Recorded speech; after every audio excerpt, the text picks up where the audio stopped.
One night in Las Vegas, a security camera captures a man in panic. He's running away from something.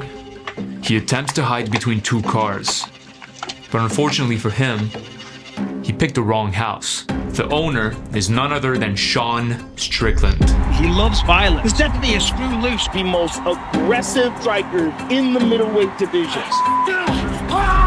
He's fucking dangerous, man. Now, before you feel sorry for what's about to happen, you need to know this. He stomped out a girl. Oh my God. Jumped into his car. So he was driving drunk. He hit a curb, completely shredded his tire, drove on the rim for a while, then jumped out and tried to hide at Sean Strickland's house. That is the universe sending you to the wrong spot.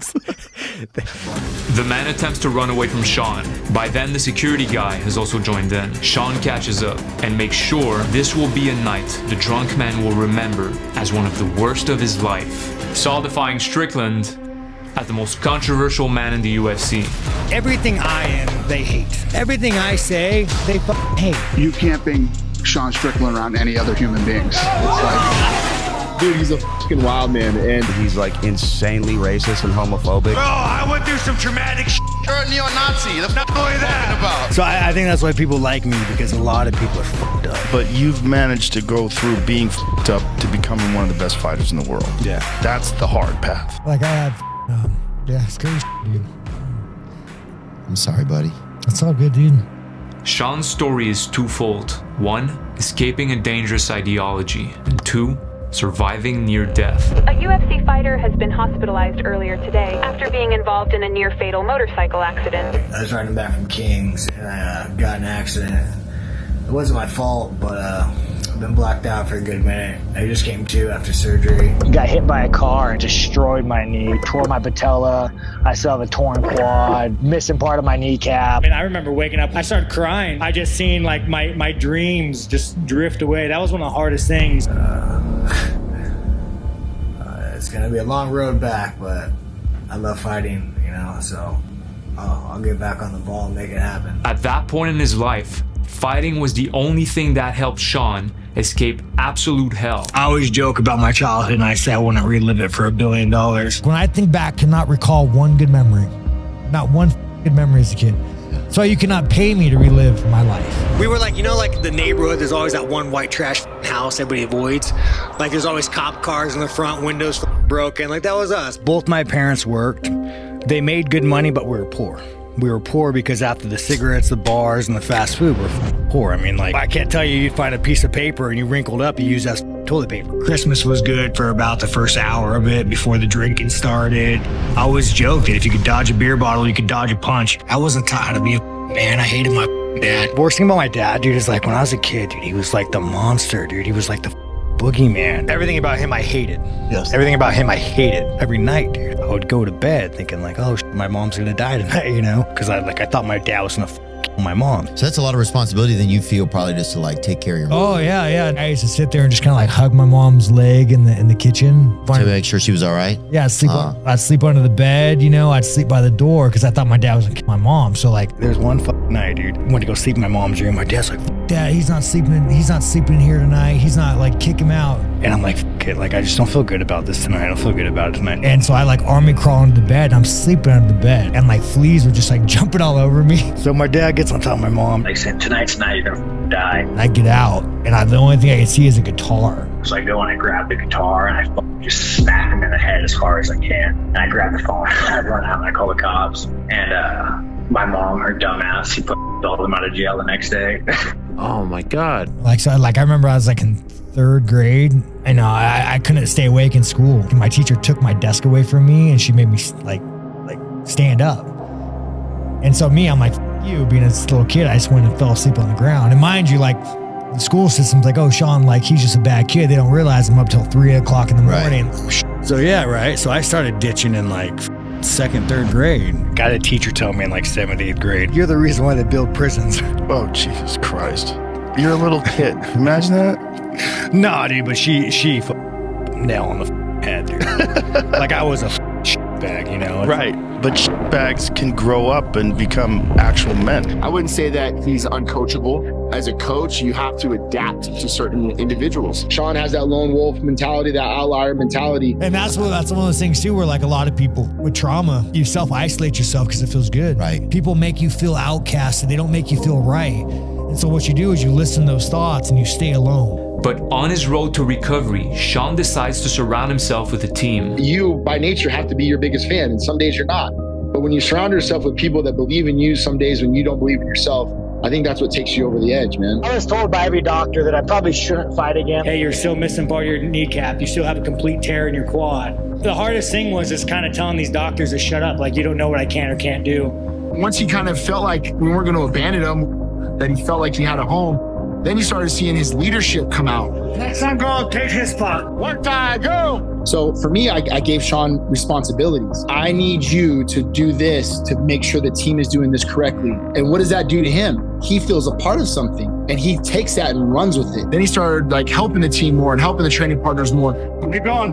Prior to that, it was just always about himself. And I think now you could call him one of the best teammates in the room. You know who's one of the best teammates? Chris Curtis. Speaking of my number one black friend, come on. The podcast. One of the best things about Sean Strickland is the fact that he's friends with you. So, he's not as bad as we all think. He often says the right thing, but he delivers it the worst possible way. What is the key to maintaining a friendship with Sean?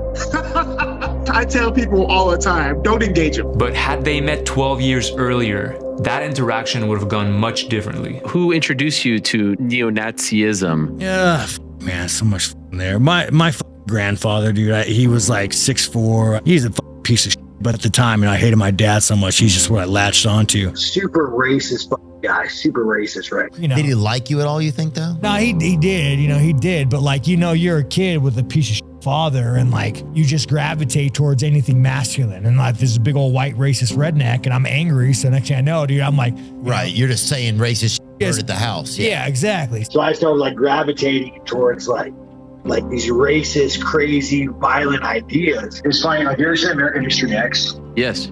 So people always ask me, like, when I was a kid, who did I want to be? And like, that's who I wanted to be, was one of those guys. Like, I love the life they live, just like dirty white trash, and respect, But like, that was something like I would hero worship, like that ideology. Who do you hate, Danny? I hate anyone that isn't white Protestant. Why? They're a burden to the advancement of the white race. Good. You can't have a belief system that is your own when you're in 6th grade. Like, you know what I'm saying? Like, somebody has to tell you, someone has to guide you down a path to have that belief system. He just kind of like filled your head with crazy shit.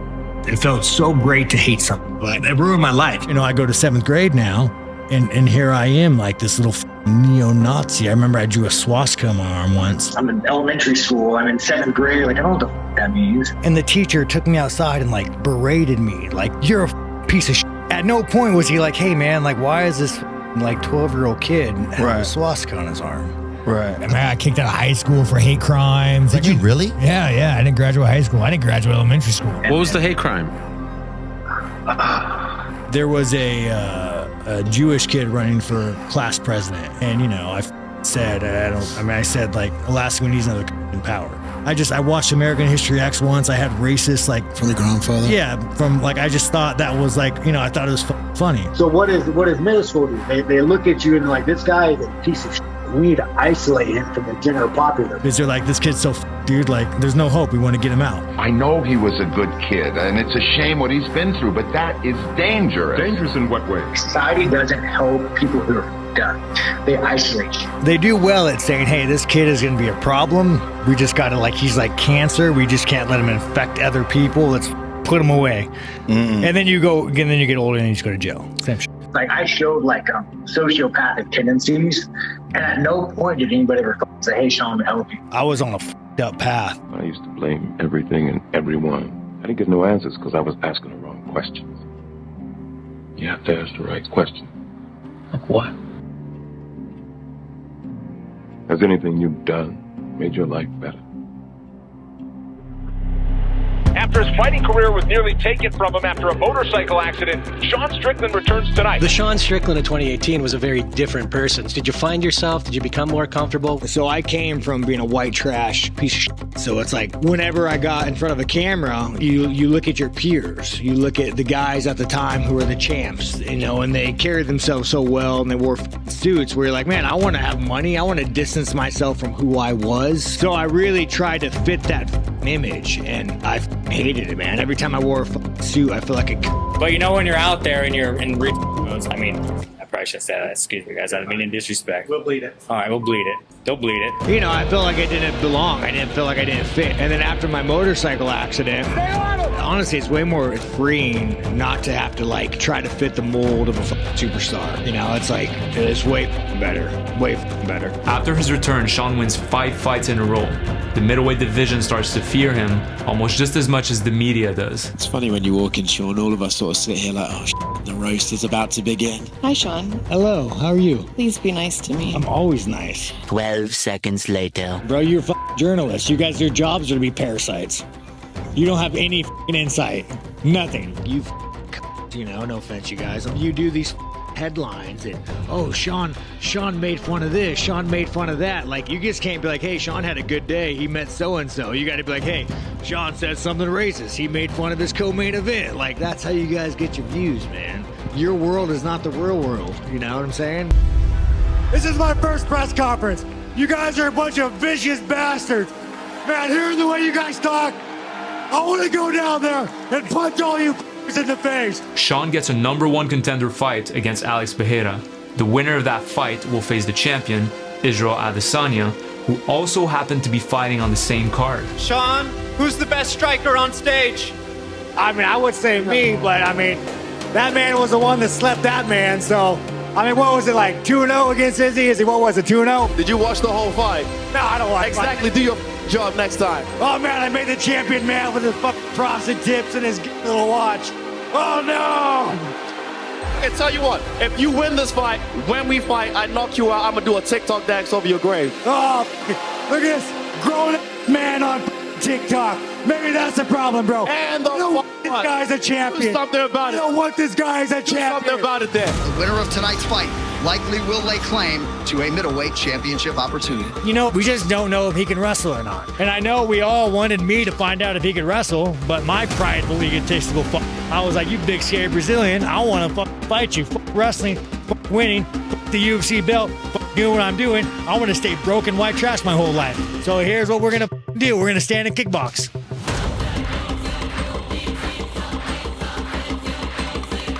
Any mistake you make with him, it's night-night. Oh! Massive left for Pereira! That's it! Alex Pereira has done it again! You cannot stand in front of that man. Pereira goes on to win the belt against Adesanya,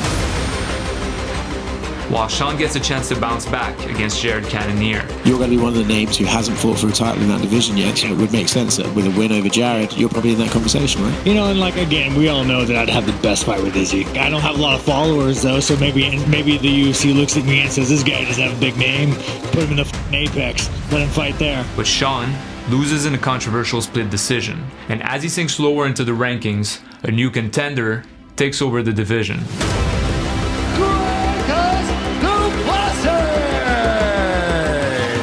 I do believe I'm the best middleweight in the world. He has an undeniable energy about him.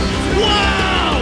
Incredible knockout power. South Africa is officially on the map now. Adesanya gets his rematch against Pereira, and he knocks him out in the second round. Izzy is the champion once again.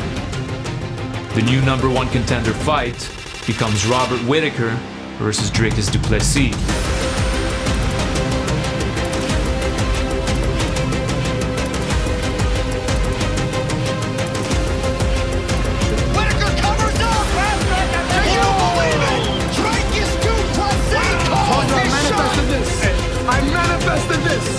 This is my African brother right here. Let's go. What's up, bitch? Let's go. Cheers. The story's written for Adesanya to fight Dricus. Sean is not even in the discussion, but he still keeps at it. You guys, we all sacrifice brain cells for each other, man. Appreciate you guys. I want to be here without you guys. Thank you. Let's go. Sean on three, Sean on three. 1, 2, 3, shot! I remember the first time in my life that I ever felt happiness. Like, even when I think about it, dude, it makes my eyes water. I was like 14 years old, you know, I was just a up loser, man. And my mom brought me to an MMA gym. I'll never forget, dude. I always tell people the first day I trained, I got the kicked out of me, covered in blood, bro. Like, the bloody nose. First moment in my life I ever felt happiness. First moment in my life. I remember like crying, like, this is what it feels like to be happy. You know, this is what it feels like not to hate everything about life. This is what normal people experience. I love this. All my anger went away. And from there, I was hooked. Everything clicked for me. So, like, I would just be in the garage where all these parties and debaucheries and taking place. And I would just be in the garage smacking the bag. Bop, bop, bop, bop. All hours of the night, just beating the out of my punching bag. You know, I just go train, I'd fight, go train, I'd fight, go train, I'd fight. I started, like, developing social skills because, like, you make these brothers in the gym, and a lot of us suffered sexual violence. So when you come to this brotherhood, it's a place of like-minded people that want to be better. I'm sparring, you know, these black guys, and I'm sparring these Mexican guys. I'm a little fucking neo-Nazi Hitler youth, and yet the people who are helping me out, they're not even white. You know what I'm saying? You will never bond with somebody like you will after you try to murder them. I started realizing, man, me and you guys are the same. And I'm like, man, you guys are like my brothers. Like, not only like my brothers, like me and you are alike. We think the same. Like, my entire life I hated you just because you're colored. And now you're the one helping me out. Man, so it's kind of like this weird awakening to me. They started like deprogramming my brain a little bit, you know? I was like, oh, dude, you were lost, dude. Like, that's not who you are. That's not what you believe. I realized I wasn't a racist. I was just angry. I like went away from it. I grew my hair out super long, got the name Tarzan. MMA is really like what grounded me and gave me my viewpoints in life. Oh, Sean's not weird. He's a fighter. Sean's not the weirdo that doesn't know how to talk to people. He's a fighter. Right. And that gave you your identity. It gave me my identity. Your fourth professional fight? Yes, sir. And you're 4-0? Yes, sir. And how did you get the nickname Tarzan? Long hair. I like to climb trees. And you like to brawl? Yeah, you know. I've been doing this every single day of my life since I was 14. Turned pro when I was 16 and just kept going on from there. So training has been your therapy. You know, there is this like soul opening moment when you fight another man, and like after you get done and you lay everything on the table, you try to kill him, the round's done, like it's a soul opening. Sean Tarzan Strickland. Guy turns pro as a teenager. Never been anything but a fighter. Before the fight started, they let us go in the cage, and I mean, my heart was just pounding. But then once I got in there, and it all came together, you know, I felt like my home, and I just want to get better. First win in the UFC, first fight in the UFC. How are you feeling? That's been great, dude. Like I told Joe Rogan, man, I've been waiting for this for like 8-10 years, and it's finally happened. I honestly think I'm one of the better strikers in the game, and no one really seen it yet. But one of these days, man, I'm gonna put it together, and you're gonna remember that. This guy is a believer that the best way to become a great fighter is to fight. My 7th grade teacher told me, Sean, they build prisons for guys like you. And I was playing in my head. And I was like, Sean, you need to get up, and you need to win this fight.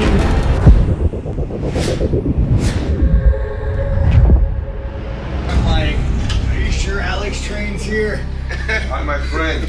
How are you? Pretty good. Man, where am I, bro? Where am I? Let's fight again. Don't knock me out this time. You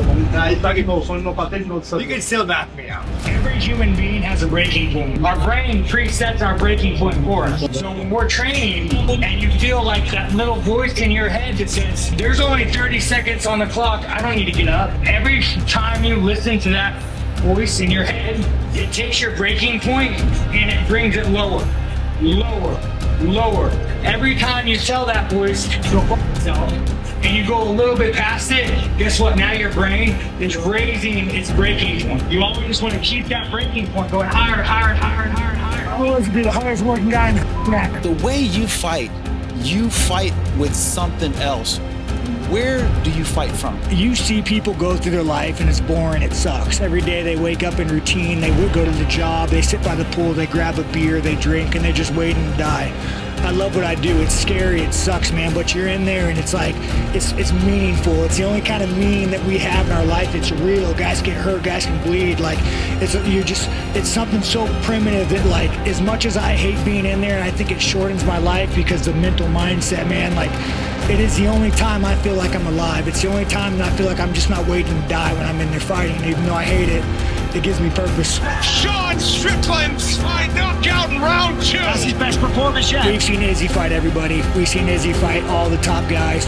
Let's get some fresh blood in there. Give me the title, you guys. You guys know you want to see it. You don't want to see Dricus fight Izzy. The UFC offers the championship fight to Dricus, but he turns out to be injured. UFC 293 is in Sydney, Australia. Israel Adesanya defends his middleweight title against 5th-ranked Sean Strickland. Sean travels to Australia, and he won't be making the trip alone. I understand he's had a girlfriend for a while. We've never really seen him like that, but he just seemed like a different guy. Like, She's changed that man's life, you know, and She's turned Sean into a different animal. It's not even bad, but she's like definitely made him kind of step up the person he was, which is really cool. Kind of men don't wear mittens. she's the sweetest girl in the world. And we razz her all the time. Like, what the hell? How'd you end up with Sean Strickland? She's probably the greatest thing that's happened to him since I've known him. We almost broke up once. Tell you why. So something happened. We're talking about if I accidentally kill a man, like I'm gonna go to jail for life. And she said, put me in prison. Live with your consequences. Yeah. Yeah. Don't forget, we're on camera. I think that's what has been successful for Sean is he's surrounded himself with people that actually love and care about him. Sean enters fight week as a massive underdog against a champion. I mean, obviously I'm picking Izzy. It's a tailor-made matchup for him. He's too skilled, he's too slick, he's too athletic, he's too good in the feet. He is outmatched skill set wise. He is a huge favorite to win it. The odds are going to be ridiculous. Everybody's going to, logical person is going to be like, I decide he's going to win. He's already counted himself out because he's like born to fail. Anybody that's been in the back room knows that feeling, knows that vibe. And it just felt ominous. It just felt quiet. It felt stale. He was kind of walking and pacing with his head down. Just his body language didn't look right to me. I looked at him. I said, hey, look at me. I said, we're going to go win this fight. And he kind of like perks up and looks at me. And I go, now say it yourself. Because I'm going to go win this fight. And I was like, say it with conviction. He said, I'm going to go win this fight. I said, now, listen, I don't care with the odds, none of this shit. I said, the only people that matter are the 5 of us in this room right here, right now. We all believe that you can win this fight. Nothing else matters. So let's go out and go do our job. And he looks up at me, he's like, to the death. I was like, to the death, kid, let's go. When I was 17, one day I wake up to my mom and my dad fighting. He like was holding my mom in the room saying, you know, like crazy shit. Like, you know, you're probably like your boss. You're probably, you know, like your mom's banging her boss. Your mom's doing this, you're doing that. So I look at my dad. I'm like, Dad, like, mom's working. You're on like disability right now. Pill popper. Like she got to go to work, dude. You got to let her go to work. She pays a mortgage. So he gets in my face. He's like, I'm your father. You're going to talk to me like that? And I'm just like, okay, dude, like today's a day. I'm like, I'm done with it. And I boom, my headbutt and break his nose, falls down and starts crying. Just watching like fall to the ground, like crying, holding his nose, bleeding. And I'll never forget like the monster, like the boogeyman in my life. Like you're the guy that I was so afraid of my entire life. You know, like when I was a kid, you were my boogeyman. Like you're fucking pathetic. You're fucking miserable.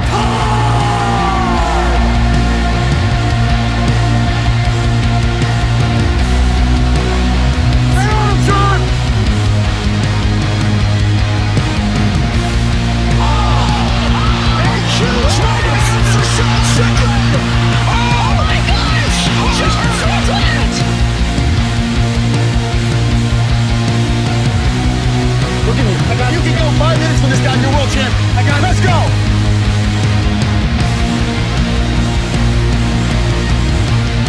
And new undisputed UFC champion of the world, Sean, you're the world champion. Oh, look at this thing, man.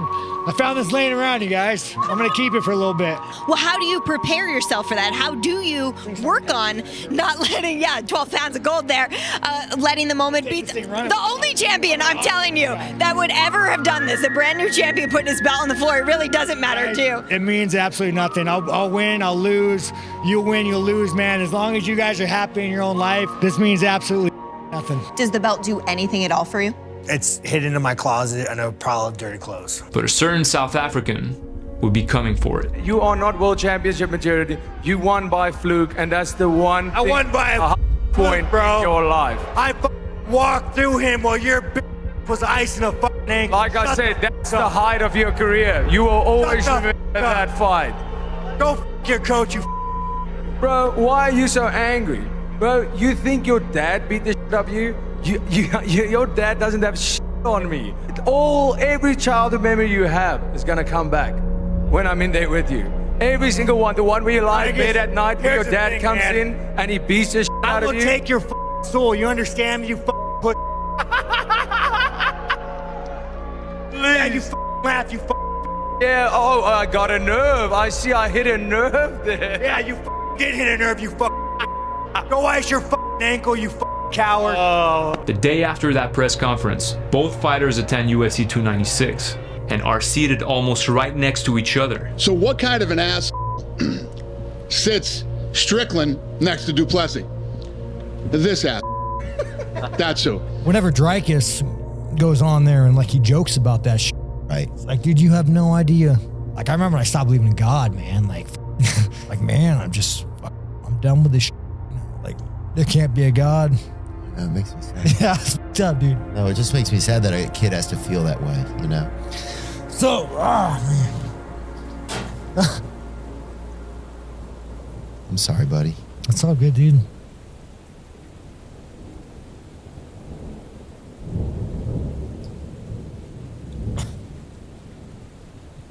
We don't have to talk, man. I can just sit here with you for a minute.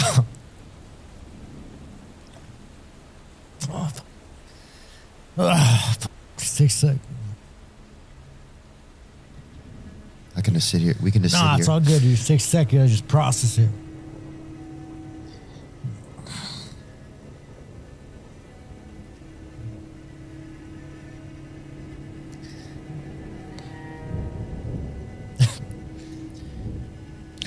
I think it's one of the hard things that people don't understand, like trauma, you know? Sometimes it just comes out. Yeah, no, dude. Like, I remember I have a hole in my gum.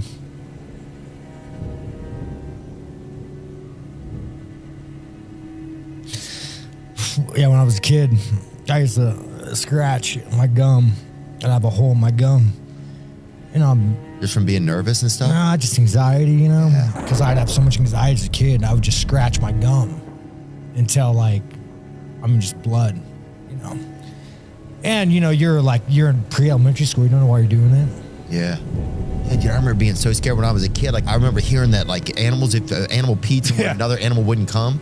So I would stand up on my bed at night, and I would pee around my bed in a circle because I was afraid that things were going to get me. Who were you afraid? Like, any particular? Just everything. I mean, I was just afraid of everything. Well, I mean, you didn't really grow up with a dad, you know, like, I understand. Yeah, I just didn't have anybody just teaching me about anything. I was just like, I felt like, I don't know. I think I felt worthless. I think the reset button is teaching people that there's things that you can do in life that can transform you. And I think, as weird as that sounds, a lot of people learn that through watching people like you evolve through fighting. I hit people in the head. I'm making no difference in society. I'm the ass. I want you to embrace that you're a better person than you were then. It seems like you kind of like fall back on this I'm a piece of shit thing. It's almost like you use that as like a little bit of a shield. Yeah. You don't have to do that. I would beg to differ that you show people that they're not alone. They've seen themselves in your shoes or vice versa, and they feel like, hey, I have a companion on this journey. This has been one of my crowning achievements, I think, not as a coach, but as a human being, is, you know, we've given this guy a home, you know. He comes from a rough upbringing, you know. It's tough to hear those stories, and it's hard for me to make excuses for some of the things that he says and some of the ways that he acts. But if you really understand him the way that we do, you guys would fight just as hard as we do for him. He's our guy. And sometimes in life, man, you just have to empathize with someone's history.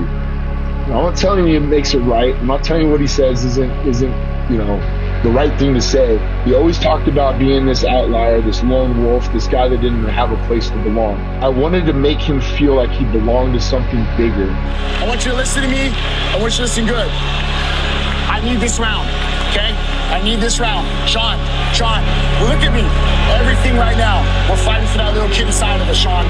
Save nothing for the swim home, baby. Save nothing for the swim home. By giving him a leadership role, by telling him that we care, that we love him, like, you have to understand that it takes a village and an ecosystem of what we have.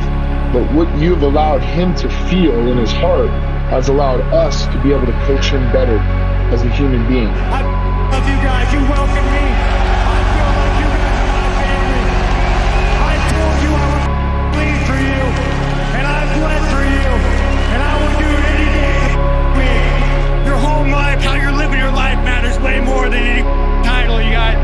And I'm living better for you guys, through you guys. Thank you. Ladies and gentlemen, give it up for the former middleweight champion, Sean Strickland. The middleweight division is full of incredible storylines. If you're not familiar with Alex Pereira's story, it will blow your mind. He was born in the Brazilian favela and struggled with addiction most of his life. The journey he went on to connect to his roots and conquer his demons, as well as his historical rivalry against Israel Adesanya, makes his story one of the most incredible in sports history. I hope you guys enjoy it, and I'll see you there. Take care.